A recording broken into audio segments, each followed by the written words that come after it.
So we are back with another care and collection video, and this time we're talking about anthuriums. And I'm not gonna lie, I was not excited about doing this because it's one of my least confident genera of plants to talk about, but I've kind of realized that they're really not as difficult as they seem to be. They were very intimidating to me when I first got into anthuriums, and truthfully I only got into them because it was given to me as a gift. I had a crystallinum gifted to me very early on in my plant journey, and I was shook. I didn't know what to do with it, but over time it actually proved to be a pretty easy care plant, which is like not something that I feel like easy plant care and anthuriums just don't usually go in the same sentence, but really they aren't that difficult. So I'm going to share with you some things that I've learned. And I also just want to add, I don't technically have any difficult anthuriums. You will not see any queens in my collection because I just choose not to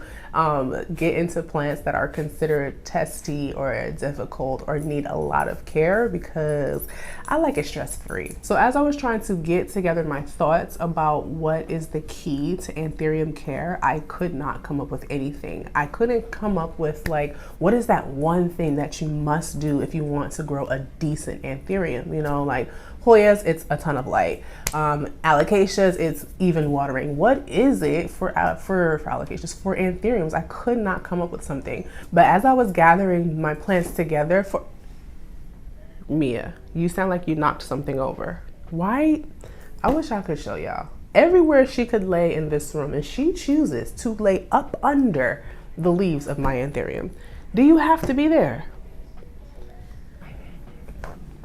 Anyways. But as I was gathering all the plants together for the collection portion of this video, it came to me, and it is moss. Moss at the base of the plants is the key for me that I've seen in my experience to the growth of decent anthuriums. And that is because when you put the moss at the base of the plant, right above the substrate, it encourages adventitious root growth. And when you get more of those adventitious roots popping out, you get more vigorous growth of the plant overall. That's when you have a bushier plant, bigger leaves, because it's just stabilizing itself so much more. So that's the key. If you don't have moss on the top of your substrate right around the base, let me just show it to you so you know what I'm talking about in case you don't know. Disclaimer, this is gonna look real scraggly, but it is what it is, and that's how it's looking. Oh, actually, this one looks better. I'll do this one. This here is what I mean. So the substrate is all here, but I have the whole top here covered in moss. And like I mentioned, let's see if I can pull it back and show you. You can see it right here, actually. You can see the roots come out here and they go right into the substrate. And it just makes for a really great, strong root system. And you can see all along here, all of the roots popping out along the sides. And these roots, again, these ones that you see on the side come from what pops up out here at the top of the plant. So that is the key. Get you some moss on top of, I guess you could do with maybe cocoa chips or something. You need it to be something that stays moist. So maybe cocoa chips wouldn't be the best thing, but it's something to put at the base of the plant to keep the adventitious roots moist. Beyond that, I feel that anthuriums are kind of like a well-rounded plant. Like they can do well in medium light. They don't need super high light. They can tolerate an underwatering, but they don't necessarily like to remain wet, of course. They have nice, thick, juicy roots, so those roots can hold on to and take up a lot of water. One thing I will say with watering though specifically is like with any plant, of course, you do want to water it regularly and not allow it to dry out too long. However, if you have a new leaf coming in on your anthurium, you do not, I repeat, you do not want it to dry out. Do not let it dry out. If you have a new leaf coming, it's gonna shrivel up and die. So yeah, that's the only time you really need to pay attention to your watering. Some people like to mist their new leaves as they come out because sometimes they get a little damaged as they're expanding. You can do that as well. I haven't needed to do that. I've never had to do that. I just make sure it's well watered when I see a new leaf, and it's usually fine. And in case you're not aware, I grow all of my anthuriums except one in semi-hydro. So that is where most of my experience is. My one that is in soil, it's in a plastic container. You'll see that it's in a clay pot, but the nursery pot is a plastic container, so it does hold moisture pretty well. And again, I still have the moss on the top. Back to the lighting, to get a little more specific about that, I mentioned that medium light is pretty okay for anthuriums. In my experience, I've had them in high light, medium light, low light, and they've all kind of grown at the same rate. The only thing that really made a difference for me was the moss at the base. And then of course, depending on the type of leaves that you have on your anthurium, that can determine the light requirement, right? Like if you have a velvety leaf, and it's funny, we were talking about this on Charmaine's channel on Plant Parenthood. She was talking about the textures of leaves and how we always say velvety leaf, but it really doesn't feel velvety, because velvety is kind of furry, like has a longer fiber compared to what we consider a velvet leaf. And that's so true. Like we know what we're talking about when we say velvety leaf, but it's really not velvety feeling. And so I commented on it and I was like, suede. We need to call it a suede leaf plant, even though it just doesn't sound as good. It doesn't feel as good, because when you think of suede, suede is not like, ooh, fuzzy, you know, warm. Like it's not something you really want to touch, but that's really what it feels like, truthfully. Like these velvet leaf plants or anthuriums definitely feel a lot more like suede to me. But anywho, if you have a suede or velvet leaf plant, it probably is going to want closer to medium light versus high light, because usually those velvety or suede leaf plants are like a medium to dark green. And so to keep that color, you do want it to be on the medium side instead of having it in bright light. Now for me, that is where I struggle the most. You're gonna see a lot of bleached leaves because I live in Texas.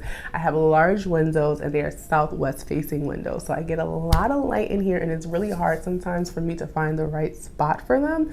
But yeah, for those suede leaf plants, you definitely want a medium light. I would never say low light, never. You're never gonna hear me say low light.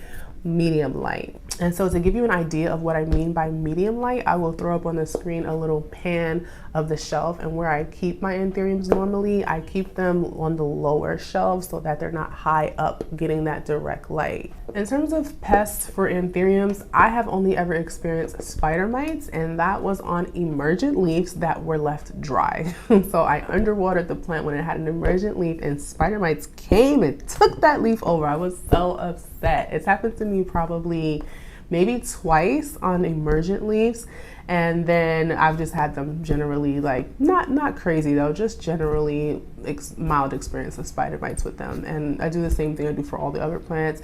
Neem oil with dish soap and water, wipe it down, spray it down, good to go. For fertilizing, I feel that anthuriums could definitely use a good kind of strong fertilizer, just because I say strong, but that's not really the word I'm thinking of, but a good sufficient fertilizing, because they do grow vigorous root systems. They do have the potential to grow such huge, large leaves and long petioles, and it doesn't take long. Like it does not take long for anthuriums to size up. That's one thing I really enjoy about anthuriums. You know, if you have a philodendron, you kind of have to really go through the process of seeing those leaves sizing up leaf after leaf. But anthuriums, man, they can just size up out of nowhere and just give you a huge leaf, you know, if it's very well fertilized. So personally, unfortunately, I don't have a wide experience of a lot of different fertilizers. I found one that I liked and I stuck to it. That is the Jack's Houseplant Special. I use it for all of my plants and I use it for my anthuriums as well. So the last thing to kind of talk about with anthuriums, which you can't really talk about anthuriums without talking about hybridizing or propagating your anthuriums. A lot of people propagate their anthuriums by hybridizing them, and I do have a luxurian that has a inflow that I've tried to collect pollen from, but I haven't had the full experience myself of hybridizing or pollinating anthuriums. But there's a ton of information. It's actually relatively easy to do from what I see. I just have to have the opportunity to do it. But yeah, a lot of people can hybridize them pretty easy. You can end up making your own really cool mixes of anthuriums and you have your own plant. And then to the traditional way of propagating them, the same as you would with all other plants. But again, I do not have experience propagating anthuriums because I just never wanted to. Like, I just enjoy the plants that I get and I don't really feel Let me try that again. I don't feel the need to propagate them, so I have not done so yet. But they do have nodes just like all other plants. They are a little tight though, I will say that. The nodes like on the trunk is a little tight, but it's very easy to just chop them like you would any other or pull off, because sometimes they do pup and they'll have little offshoots and you can just separate them pretty easily. Some other issues that you might experience with anthuriums is keeping the leaves pristine, and they can be very sensitive when they're emerging or expanding. They're very soft. Any touch on them can sometimes emit some cosmetic damage once it hardens off, which, you know, is easy to avoid if you don't have a whole lot of plants. Just don't touch it. But then other things like the crisping edges, the yellowing edges, that it's kind of hard to manage on anthuriums, I'm not gonna lie, and you kind of just have to deal with it. When you get a new leaf, just cut the old one off. Really, it can be so many things, you know. It can be underwater, it can be humidity, it can be, it's something that you really have to just play around with and figure out what exactly it is. But I feel like, I don't know. I mean, some people do have really pristine anthuriums that don't have any crispy edges, but I just think that it's impossible. It's impossible in my book. I'm just gonna tell myself it's impossible not to have crispy edges so that I don't feel that way about having crispy edges. One other thing I have experienced that I do think I know the solution to is like the bubbling edges that you could get where the leaf swells a bit, and usually that's just from a little too much watering, a little excess watering. And so just controlling your watering. If you see that you're getting the edges kind of balloon up, or they're kind of, and then they actually explode and then it's kind of left flat and then it becomes that crispy edge, that's a sign then to look at your watering, how you're watering. Maybe you're over watering or something like that, where it's just holding on to too much water. So that's everything I know about anthuriums and what I've been doing with my anthuriums for the past year or so. Has it been 2 years? Wow, I think it's been 2 years that I've been growing. Has it been? Wow, I think it's 2 years that I've been growing anthuriums. Yeah, so that's what I know. One thing I have heard, but I have not experienced directly for myself, is that a lot of people say that anthuriums do not like really warm temperatures and that they grow better in cooler temperatures. So that's a word of advice that I pass with caution, because again, like I said, I don't know it from my own experience, but I do hear often a lot of people say that. So now that we got all of the care tips out of the way, I'm going to share my entire anthurium collection with you. I think I'm going to go from smallest to largest. I usually do from like youngest to oldest or oldest to youngest, but let's switch it up. Why not? Let's go from smallest to largest. So my tiniest anthurium that I have here in this little dome that I keep in my greenhouse, I believe to be a pappy, and a papillaminum to be specific. I'll put the names on the screen anyways. I say believe to be because, as you can see, it's a seedling, and so that means that you don't really see all the features very early on. And I received this in a mystery cutting box, and it was labeled pappy, but I just, you know, I would die. Like, I'm literally gonna die if this is actually a pappy, because I think the pappy is just, I'm gonna put it on a screen since this isn't really doing it justice. I'll put it on the screen so you know, like, it's a gorgeous, dark and lovely plant. So if this is really a pappy seedling, I mean, it's giving the pappy seedling shape. It really is. So I'm saying, I'm gonna call it and say that it's a pappy because it's giving the pappy shape. She labeled it as a pappy, but you know, there was other things in there that were labeled that were kind of mixed up, so that's why I wasn't sure, but this might be a pappy seedling. So I did grow this from, I think it only had the tiniest little leaf on it, maybe. It might have just been a seed. I don't recall. I'd literally have to go back and look at the video to see, but this is one of the few anthuriums that I have grown from a seed. So actually, that reminds me, just to give you a little bit of information quickly about how to grow anthuriums from seed. If you want, it's a great way to get some more interesting or expensive anthuriums for cheap if you buy them as a seed, and it's actually pretty easy to grow them. I usually get a tiny little container just like this. This pot in here is a nursery pot, so it has drain holes, and then I'll usually keep some water in here, and I just put the seedling in on a bed of perlite. It comes as a little tiny seed. I put it in a perlite. I probably have pictures of when I've done it before. I'll put it up on the screen. And as it starts to grow roots, it'll grow down into the perlite like normal. You can do it in moss, perlite, doesn't matter. I chose perlite because that's what I like. And then it started to grow it'll very quickly start to grow some leaves and everything. I do keep it on a heat mat, and I do keep this dome over it to keep the high humidity and the warmth in there until it grows too large. So very soon, as if you can see, very soon oh gosh, very soon it's gonna need to come out of this container because the leaves are starting to touch both sides, and that's when I take it out. I still leave it in the cabinet, but I just take the dome off and I still leave it on the heat mat. And when it grows out of this pot, then I will put it into pond. It's usually what I grow it in. I'll just put it in a cup just a little bit larger. But honestly, it's pretty easy. And if I can do it, I feel like anyone can do it, seriously. And these that you grow from seed, they grow and mature in your current conditions. So there's no acclimating. It's really a breeze, and it's actually really enjoyable to grow anthuriums from seedlings. So just a couple quick tips on growing anthuriums from seed. My next anthurium baby is this here. I know I'm probably gonna get the name wrong. I have to put it on the screen. I believe it's either a chocolate beauty or a cherry beauty, something like that. I don't recall. This was a gift for me from Dave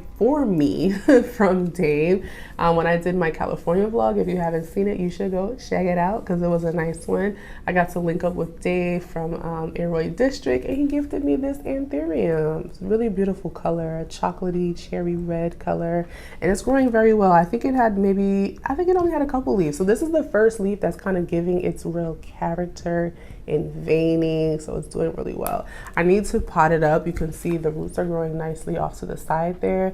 I think this is just moss that he has this in. Yeah, it looks like it's some moss leca type fix. Maybe there's some osmocote in there as well. So yeah, it's definitely ready to be potted up, but that's the next one that I have. The next size up that I have is also a seedling. I grew this from a seed as well. And this, look at how long and sharp this leaf is. I have been so obsessed with this leaf because of how long and sharp it is. Like, it is so freaking stunning. This is a hybrid as well, and I meant to say that no, that's not a hybrid. Okay, no, that's not a hybrid. This is the first hybrid. I thought the other one wasn't a hybrid.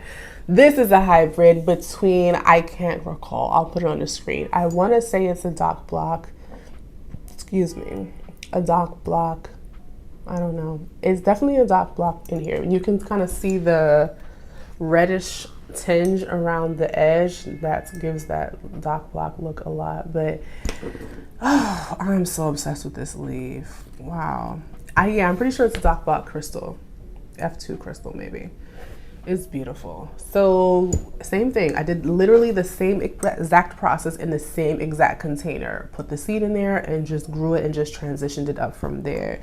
And it's growing amazingly. It doesn't have any new leaf yet, but I feel like I see where it's gonna come out at. This is definitely gonna be needing, this is gonna be needing some moss at the top, because you can see on this side here where there are definitely some adventitious roots ready to be somebody. They're reached back down into the substrate, but it needs more to hold in more moisture up there. And that's what happens basically, it gets dried out up there, but the plant, as it grows up, even though the leaves, kind of grow 360 or what have you, as it grows taller and that chunk gets longer, those roots, they just start reaching out. And so you kind of have to either keep putting more substrate on top or just throwing some moss on top. So I'm probably just gonna put some moss on top. It does have a pretty good root system in here, but I'm not quite ready to up pot it yet. It could be, but I'm not ready. This is so gorgeous though. That is that one. So this is a hybrid as well. And I really wanna look up the ID on that one, because this one is a dock block mag. And I'm not sure, now that I'm thinking about it, the correct name will be on the screen, whether this is a dock block mag or a dock block crystal. I'm not sure, but this is definitely a dock block crystal. And can you see how different they look? This is why I really like hybrids, because they can look so different. Look how round this one is. It's just gorgeous. But this dock block parent always gives a nice different color to it. It always looks a little bit more red, a little bit more shimmery, a little bit darker, like it's gorgeous. So this one I got in a trade. I didn't have to pay for this one, which was exciting. And I got it as a trade, and I was just like, oh man, I got a Doc Block tree. You know, like it was so cool to me. And I do love it. I think it's a great plant, but it sat there for a long time doing nothing. And I was worried, like, oh no, is this gonna be, you know, the first anthurium that I kill? Like, why isn't this one doing anything? Like, end up all the anthuriums. And it wasn't until I moved it to a new spot. I did give it a little more light at first, thinking that that's what it needed, but it still really didn't do anything. And I don't know, one day it just decided to take off. It lives on this shelf here where you see this big gap. That's where a lot of my anthuriums live. And once I moved it there, for some reason, I don't know, it started to take off. I want to say I always had moss at the top, but maybe I didn't. I don't know. And just to speak on like how well it can tolerate under or over watering, I overwatered this thing so bad. Like I thought that because it's kind of dark down here from all of the algae gunkiness, and I thought that it was dry, but the water was really like up to here. And I watered it again, and I put it too fast, and it went like halfway up the container. I was like, oh my God, I'm gonna kill my Doc Block. I overwatered it. It's fine. It's perfectly fine. It is not upset. This leaf came out. I'm not saying, you know, go and overwater your anthuriums. I'm just saying you don't have to freak out if you're an overwaterer, is all I'm trying to say. Just get you a chunky mix or some semi-hydro.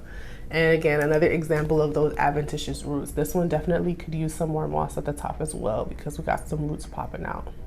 And yeah, we're gonna see a lot of this crispy edges. So get used to it. Next is a crystal mag hybrid. This is my very first anthurium that I grew from seed. And this is giving me King of Spades roundness, and I'm loving it. That's my next one that I really want. I really want a King of Spades. I think it's so gorgeous. And I feel like this is giving that. Can you, hold on, let me make sure you're in focus. See how round it is? And with the tip kind of like hidden, it's giving King of Spades. That's what I really want. But yeah, this is my very first hybrid baby. I got it, it's over a year ago by now. And same thing, I literally did the same exact methods using the same exact containers. And it just grew into this beautiful baby. Isn't that so satisfying? So, so satisfying. It probably could be a lot larger by now, but we went through a move, you know, so for what it is, you know, it's doing good for what it is. But yeah, I love the shape of it. You kind of get that turtley looking shape. Of course, the crystally veining in there as well. Can never get enough of that.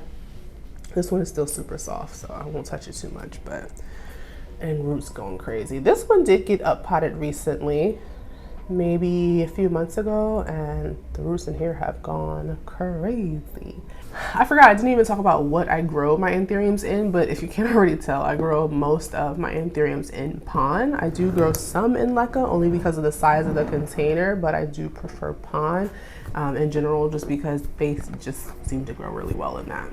All right, the rest of these are all pretty much around the same size, so I'm just gonna grab what's next to me. And that is this interesting guy here, Anthurium luxurians. Now, what a beast, like, what a beast. Ignore the hole, okay? It does not detract from the beauty of this leaf. Like, so majestically beautiful. But yeah, this is the Anthurium. Of course, we all love the luxuriance for the texture.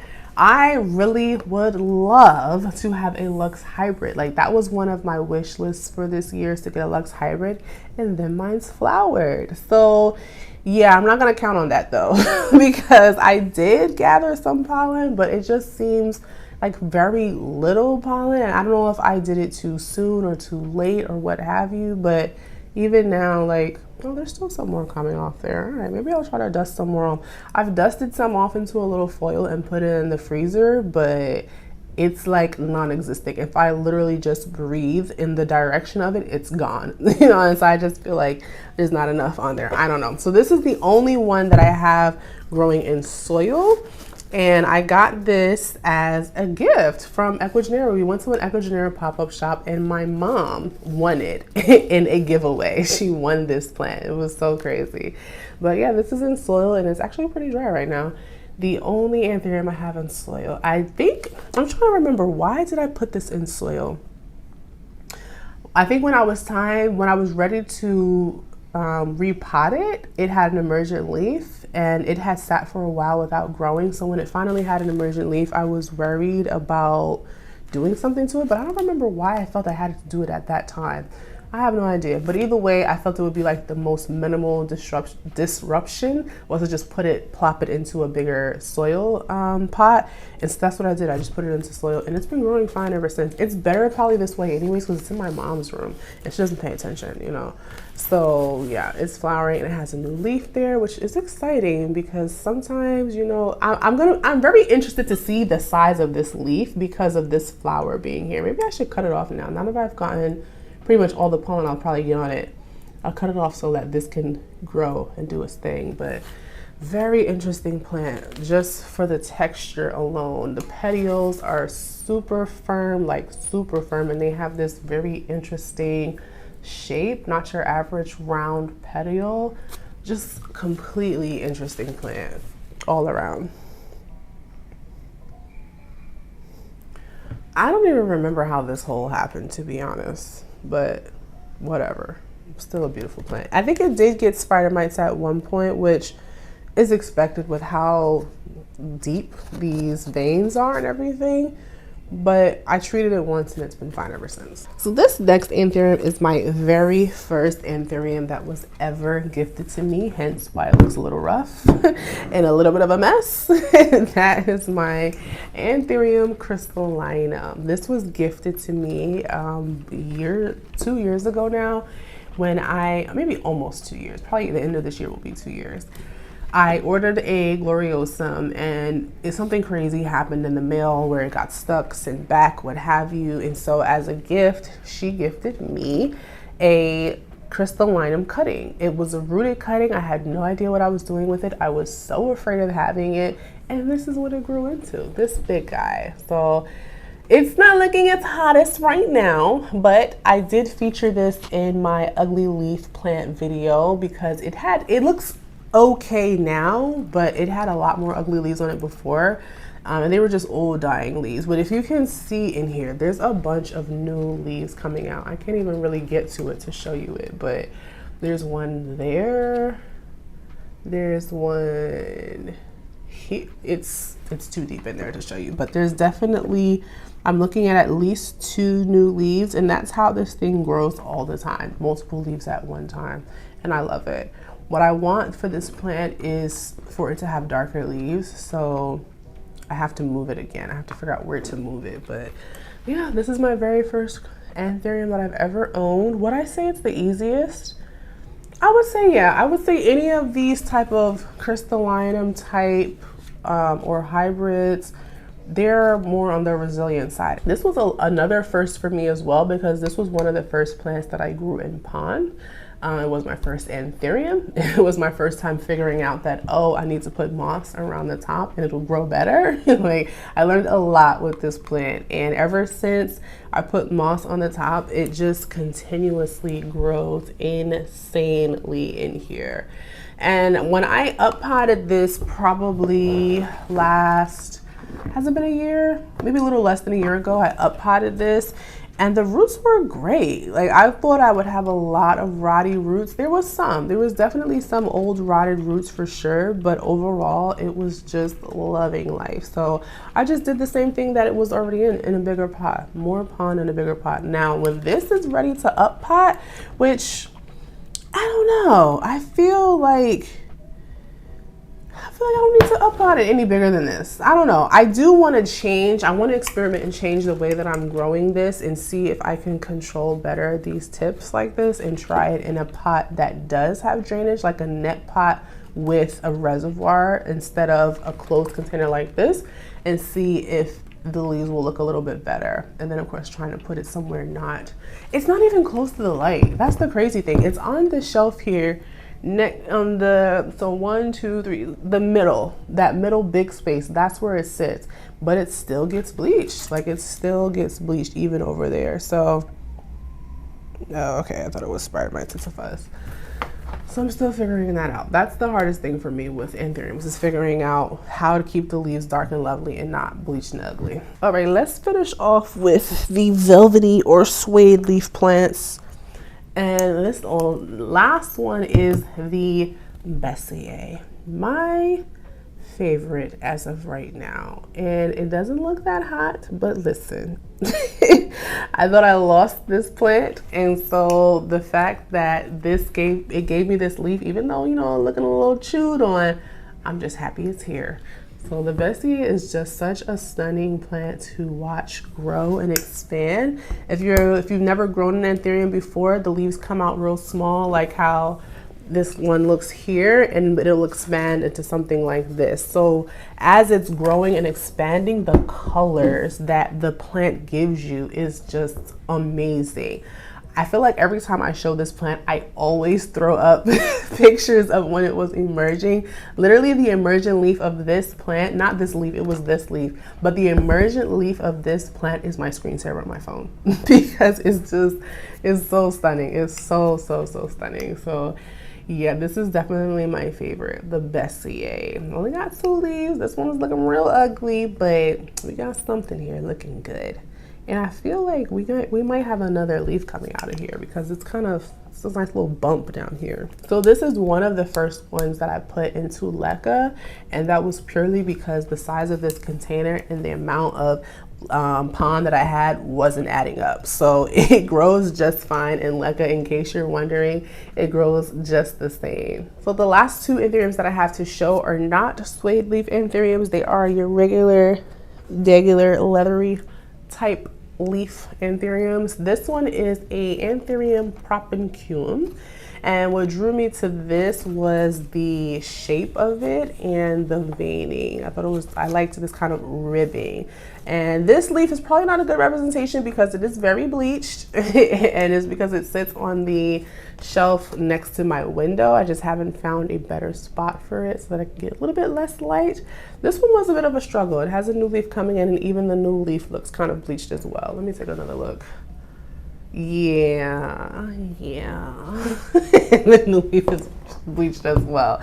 I gotta find another spot for it. It's sideways because this is how it sits on the shelf. But this one, where did I get this from? I want to say I got this from a pop-up, is what I believe. I'm pretty sure I got it from a pop-up. Maybe that orchid show pop-up that Tropicals was at. I'm not sure.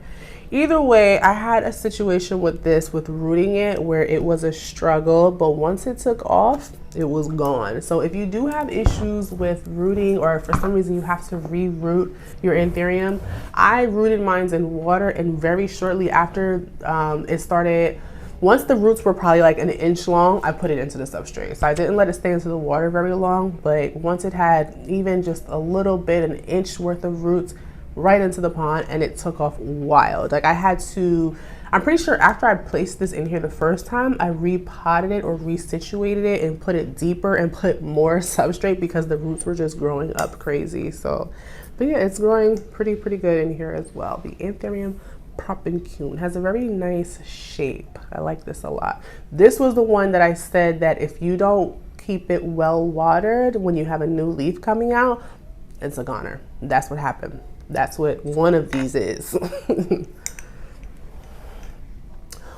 Oh, and it did also have a flower, and the same thing happened. It got dried up and it died before I was able to collect any pollen from it. And last but not least, this one is not looking as greatest, but this is a Anthurium Cleanse. And interestingly, I had a hard time rooting this plant as well. This has been my hardest Anthurium, which is really kind of ironic because I think when we think of difficult anthuriums, we think of those velvety or those suede leaf anthuriums that are difficult.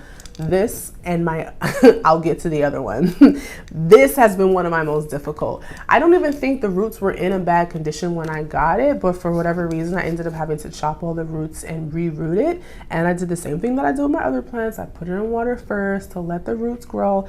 When I say This plant took at least, I want to say at least 6 to 8 months to root. I don't know what it was. I don't know at all. Maybe it was my fault. Maybe I needed to put it in more light. It was under this lamp here, but towards the bottom shelf.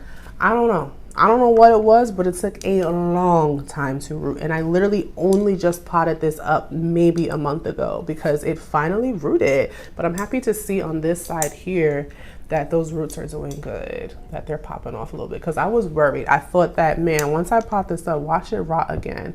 But it's doing okay, and then it gave me this leaf. So very similar to the other one in the shape, just larger spacing of the ribbing. But yeah, this was a really difficult one for me. And ironically, the only anthurium that I don't have to show you because I killed it is my Anthurium veitchii. It was kind of difficult for me. It also rotted on me. do I have any idea why? I'm saying that, but do I? I don't recall why. I don't recall why it was difficult or why it rotted. It did grow a new leaf after I imported it. It did grow new roots after I imported it. It may have been overwatered. I'm really not sure specifically, but okay. I do remember I still had my imports in the bin I usually keep my imports in the bin for months. And the veitchii was one of them that was in there. And all of the plants were starting to grow new leaves and they were looking great, except the veitchii. The leaves was acting bougie and was acting like, it didn't want to be touched by nobody. And they started getting ugly, even in the bin, the existing leaves, not just the new leaf. And I remember being like, man, why is the leaf so sensitive, And then I finally took it out of the bin and it was already looking ugly because it already had leaves acting crazy. And then it just kind of continued downhill. I don't know. It could be that because it wasn't looking good, I wasn't feeling great about it. And so I put it up on this top shelf up here. And maybe that wasn't the best spot for it. But I was already feeling a way about it. And so it just went downhill. And eventually I was down to one leaf and then no leaf. And I was over it. I looked at the chunk and I said, I could probably save that chunk. I should really get that. But it was at a time where it was right before I was leaving for vacation. I was doing so much content prep and stuff. And I was just like, I just can't deal with it right now. And so I just left it to die. So yeah. Don't judge a book by its cover, because the anthuriums that I've had the hardest time with are the non-velvety leaf anthuriums. So that's my entire collection. That has been my experience with anthuriums. I really enjoyed them, and let me know in the comments below, what are your concerns about growing anthuriums, and which ones would you like to have but you don't have yet, or which ones do you think that I would like to have? Because I really think I want a Lux hybrid, because I really don't think I'm going to be able to hybridize that plant, and I really want a King of Spades. If I can find King of Spades, and I'd be willing to get some seeds as well. I have to look for that because I'm pretty sure I'm part of an anthurium group, but I haven't been wanting to spend money on plants lately. I truthfully haven't bought plants in a long time because I've been doing a lot of traveling, but I'm pretty sure I could find some King of Spades seeds. But yeah, let me know and I'll see you in the next one.